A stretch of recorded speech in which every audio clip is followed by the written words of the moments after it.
दिन में तू ना हो वो दिन ही नहीं, जिस जीवन में तू ना वो जीवन नहीं। पहले राजा का पुस्तक 14 अध्याय का 21वें वचन। और सुलेमान का पुत्र रहब्याम यहूदा में राज्य करने लगा, और रहब्याम 41 वर्ष का होकर राज्य करने लगा।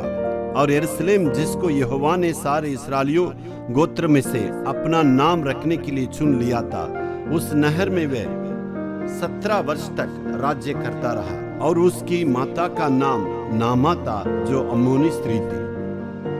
यरेब्याम की जी उस राज्य का वर्णन को देखिए।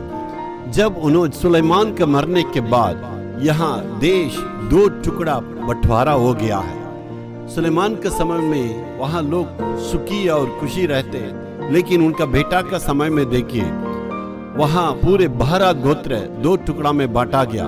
2 गोत्र, एक यहूदा और बाकी सारे लोग यहूदा के राज्य में आए, और 10 लोग उत्तर दिशा में होके और 2 राज्य में भागे, दक्षिण और उत्तर 2 राज्य हो गए।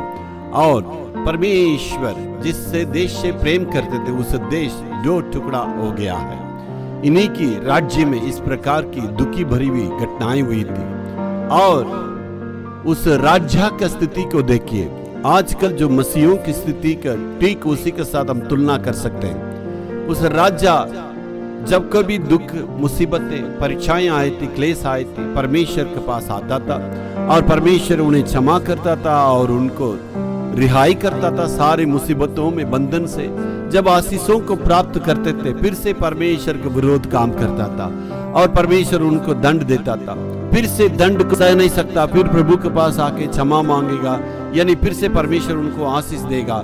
यानी कभी आशीष देना, कभी परमेश्वर के विरोध में जाना, इसी प्रकार आना जाना उनका देश में इसी प्रकार वो करता था। शायद हमारा जीवन का स्थिति को देखिए, आज हम किस प्रकार की दयनीय स्थिति में रहते हैं। हमारी आत्मिकता में बढ़ोतरी कहाँ हुई है? हम कहाँ परमेश्वर के नजदीक रहते हैं या दूर रहते हैं? या परमेश्वर हमारा कार्य में प्रसन्न रहते हैं या वो नफरत करते हैं? हमें अपने आप को जांचने की आवश्यकता है मेरे प्यारों।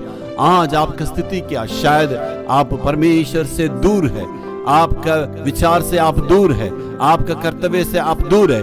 आज अपने आप को सुधारने की आवश्यकता है। आप कितने दूर चले गए, शायद आपका जीवन अंधकार में, श्राप में है, आशीष नहीं है। वो सारी बातों को छोड़ के प्रभु के पास आके अर्पण करना, अपने आप को जांचने की आवश्यकता है, हम किस हालत में रहते हैं। ऐसे जांचने से परमेश्वर हमारा जीवन में फिर आशीष देगा।